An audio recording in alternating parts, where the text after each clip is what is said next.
এই রকমই এক বৃষ্টির দিনে সৈকতের সঙ্গে শেষবার দেখা হয়েছিল অক্সফোর্ডে, কফি খেতে গিয়ে। ও বলতো বিচ্ছেদও সুন্দর হওয়া চাই, তার কোথাও যেন মালিন্য না থাকে। 2 কাপ কফি, চেয়ে থাকা আর হাসতে হাসতে শেষ বিদায় নেবার সময় মুষলধারে বৃষ্টি নামল। এই পায়েল, এখানে বসে আছিস আর আমি হন্যে হয়ে খুঁজছি তোকে। আমি অবশ্য জানি এরকম বৃষ্টির সন্ধ্যেতে তুই হোস্টেলের এই কাঠের বারান্দাতেই থাকবি। কেন তুই ভাবলি এখানেই থাকবো? আমাদের বিচ্ছেদের সুরগুলো যে এক, তাই এই নির্জন কাঠের পরিত্যক্ত বারান্দা ছাড়া কি আমাদের স্মৃতির সঙ্গী হবে বল? সুমনা, জানিস আজ ভীষণ সৈকতের কথা মনে পড়ছে রে।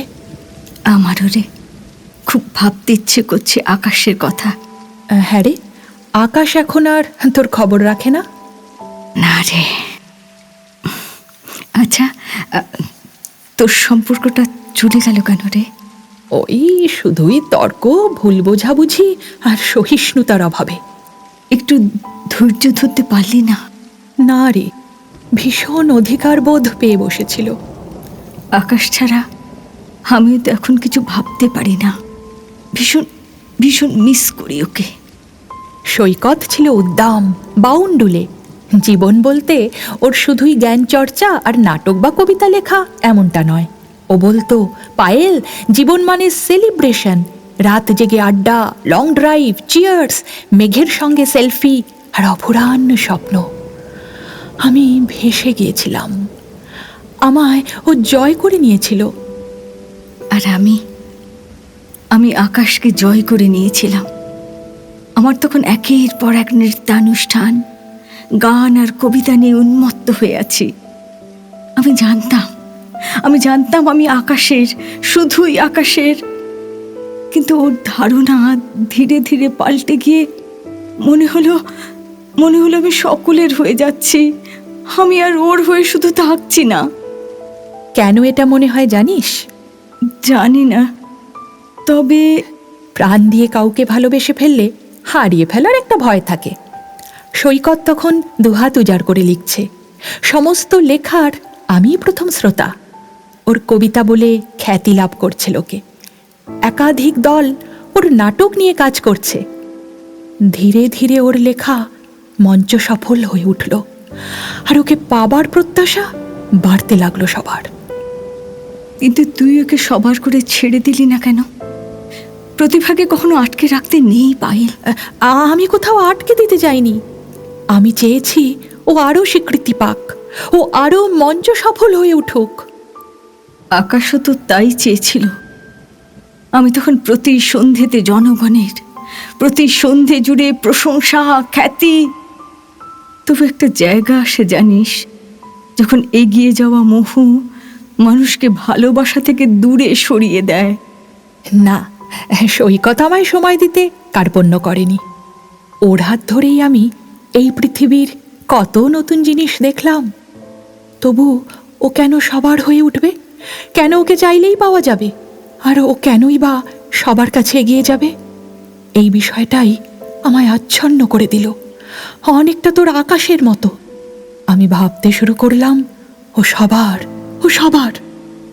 ও শুধু আমার, এইটার মন মেনে নিল না। আকাশ আমায় একদিন বলল, আর তোমার সঙ্গে থাকা যায় না, থাকো তুমি তোমার গান নিয়ে। দেখো, এই স্তাবকেরাই তোমাকে একদিন খেয়ে নেবে। আমি সৈকতকে প্রত্যাখ্যান করেছি। অন্তত 22বার ওকে ছেড়ে দেবার কথা বলেছি। তবু ওর জন্যেই হয়তো 22বার আবার ফিরেও গেছি। কিন্তু শেষবার আর ও ফিরল না রে। তুই একটু তো নরম হতে পারতিস। সুমনা, আমার ভেতরে তখন আক্রোশ। ও যত খ্যাতি পেয়েছে, ওর নাম যত ছড়িয়ে গেছে, আমি তত বেশি করে চেয়েছি যে ও আমার কাছে আত্মসমর্পণ করুক। ও বলুক যে আমি ওর জীবনে অপরিহার্য। জানিস, ছেড়ে যাওয়া মানুষগুলোর যুক্তি, তর্ক সব এক, ভীষণ অধিকারবোধ। রবীন্দ্রনাথ এক জায়গায় বলেছেন না, এক ধরনের ভালোবাসা আছে, বড় করে তোলে। আর এক ধরনের ভালোবাসা আছে, চাপা দিয়ে মেরে দেয়। এটাই তো বলবি? হ্যাঁ, সেটাই। হয়তো আকাশের ভালোবাসার কাছে আমি চাপা পড়ে যাচ্ছিলাম। সব কথাতে সন্দেহ, সব বিষয়ে একটা তীর্যক মন্তব্য, সহজ ভাবনাটা হারিয়ে যাচ্ছিল। আর সৈকতের বিধিয়ে বিধিয়ে কথা হয়তো যুক্তিসঙ্গত ছিল, তবু আমারও মনে হচ্ছিল আমি আর পারছি না, আমাকে সুস্থ থাকতে গেলে ওকে ছাড়তে হবে। আচ্ছা পায়েল, আজ মুষলধারে বৃষ্টির সময় কেন তুই সৈকতের কথা ভাবছিস? আর আর আমিও কেন আকাশের কথা? তোর কি মনে হয় ওরা আমাদের কথা ভাবছে? আকাশ হয়তো নিছক বৃষ্টি ভেবেই ও অফিস থেকে বাড়ি ফেরার জন্য অপেক্ষা করছে। আমি নিশ্চিত সৈকত ভাবছে ও ছিল আমার কথার ঈশ্বর। ওর কথার মোহে আবিষ্ট হয়নি এমন মানুষ নেই। ওর অসম্ভব মেধায় যে ভেসেছে, তার আর ওকে ছাড়া কিছু ভাবা সম্ভব নয় বলেই আমার মনে হয়। কিন্তু তুই তো ব্রেকআপ করেছিস, আর তুই ভাবছিস ছেড়ে দেওয়ার পর কি এখন বেশি ভালো আছিস আগের থেকে? জানি না রে। কি রে, ব্রেকআপের পর অন্য কোনো রিলেশন হয়েছে? সত্যি বলবি? হয়েছিল, শুধু নিঃসঙ্গতা আর একটু শান্তির জন্যে। সেটা কি এখনো চলছে? মনে হয় তুই... না, ওটা নেই। না থাকার জন্য খেদ নেই। আসলে সৈকতের পর যে এসেছিল তার কোনো প্রতিভা নেই, ভাবনা নেই, স্বপ্ন নেই, আমায় প্রভাবিত করতে পারেনি। তাহলে তাহলে একটা ভুল ভুলে যাবার জন্য আরো একটা ভুলের আশ্রয় নেওয়া? তবে কি মানুষ দ্বিতীয় সম্পর্কে জড়িয়ে পড়বে না? না পড়লে জানবে কি করে সেটা ভুল না ঠিক? আসলে আমরা নিজের কাছে যা চাই বা যা হয়ে উঠতে চেষ্টা করি সেটাই হয় না। তাহলে অন্য মানুষটা আমার চাওয়া অনুযায়ী হয়ে উঠবে, এই ভাবনাটাই কি বিচ্ছেদের কারণ নয়? আজ ছেড়ে দেবার পর মনে হয় সৈকত আসলে আমায় যেভাবে ভাবিয়েছিল সেটা না থাকলে জীবনের কোনো স্বাদই নেই। এত অল্প পরিসরে বাঁচা যায় বল? পায়েল, হয়তো আমাদের স্বার্থ, স্বাধীনতা যতক্ষণ না ক্ষুণ্ণ হচ্ছে, ঠিক ততক্ষণ পর্যন্ত এই ভালোবাসাকে আমরা গ্রাহ্য করি। তোর জীবনের ব্যক্তিগত ব্যর্থতা প্রশমনের জন্য তুই সৈকতকে আক্রমণ করেছিলি। স্বীকার কর, আজ তুই আসলে জীবনের অন্যান্য ক্ষেত্রে পিছিয়ে যাচ্ছিলি, পিছিয়ে। এটাই আসলে হয়। আমি নিজের সঙ্গে কোনো দিন কথা বলিনি।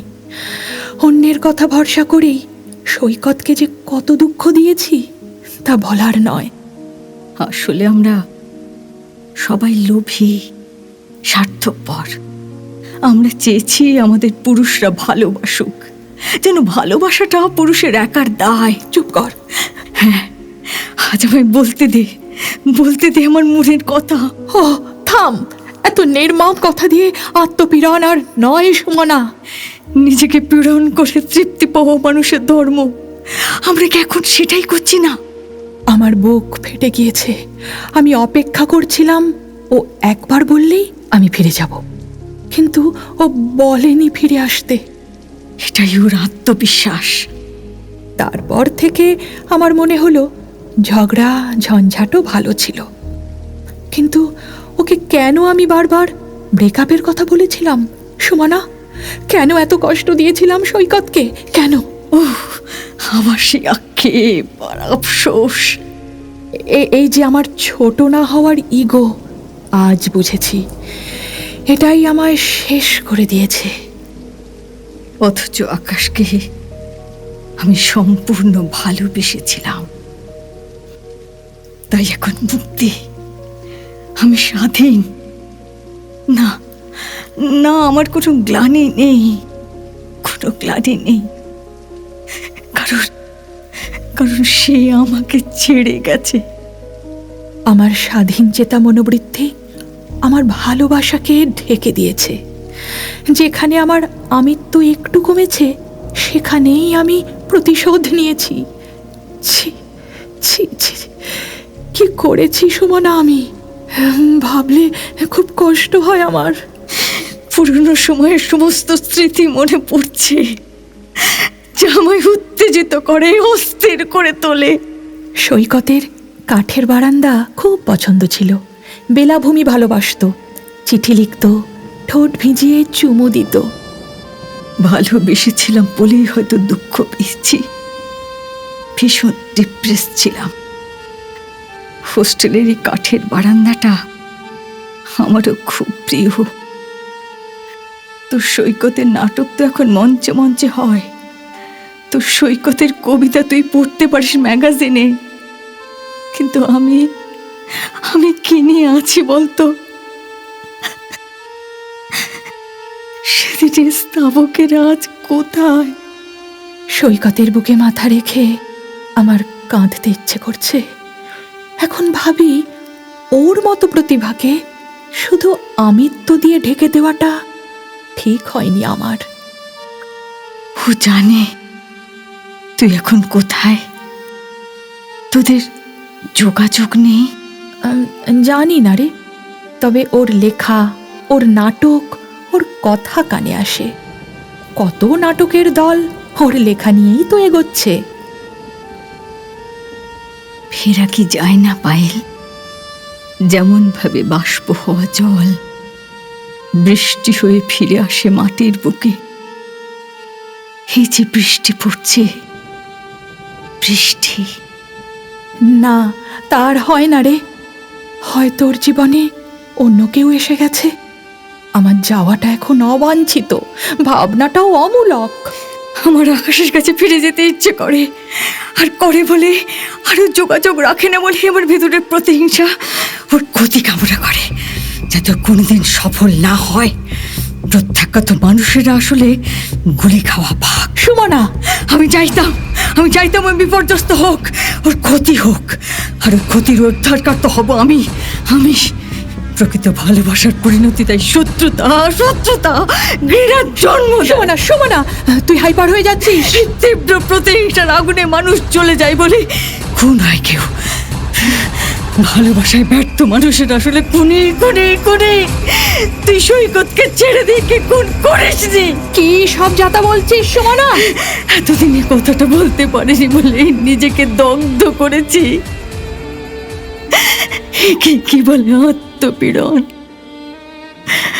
পায়েল, এই জন্যেই মাঝে মাঝে বৃষ্টি আসা ভালো, এবং জীবনের ব্যর্থতা শোনার জন্য কোনো বন্ধুর প্রয়োজন। প্রতিটি ব্যর্থ প্রেমের ভেতরে থাকে গুপ্ত ছুরি। সুমনা, সত্যিই তাই?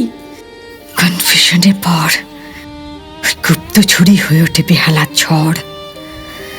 তাই মাঝে মাঝে বৃষ্টি দেখা ভালো, আক্ষেপ করা ভালো। তাই মাঝে মাঝে বৃষ্টি আসা ভালো, তাই মাঝে মাঝে বৃষ্টিতে ভেজা ভালো।